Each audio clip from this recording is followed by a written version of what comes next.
सारे बच्चे आंसर करेंगे तेजी के साथ।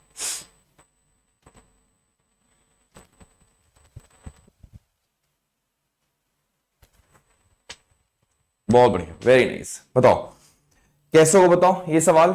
थोड़ा सा अर्थमेटिक भी इन्वॉल्व है। तो यहां पर सवाल ये है बेटा कि if area of circle is 66 centimetre square, area of circle होता क्या है, मैंने कहा सर पाई आर स्क्वायर होता है।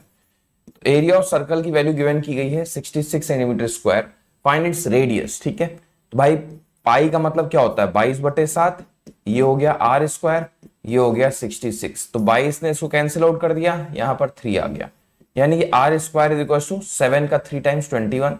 सो आर इज इक्वल टू क्या हो जाएगा √21। यही तो आंसर होगा, √21 है ना, यही तो आपका रेडियस होगा। कोई इशू नहीं, कोई कंफ्यूजन नहीं। बहुत बढ़िया, अगला सवाल हो आपके स्क्रीन पर ये रहा। If circumference of radius is 88 centimetre, find its radius. Quickly सारे बच्चे।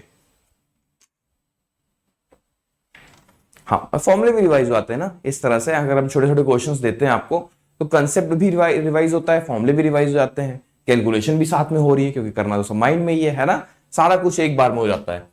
यहां देखो क्या है, if circumference of radius is 88 centimetre, find its radius. Circumference क्या होता है बेटा 2πr होता है, तो 2 into 22/7 into r is equal to 88 centimetre. ये आया 22 का 2 टाइम्स 44, 42 का 44 का 2 टाइम्स होता है ये, यानी r इज इक्वल टू क्या हो जाएगा 7 का 2 टाइम्स 14। क्या सारे बच्चों का आंसर 14 आ रहा है?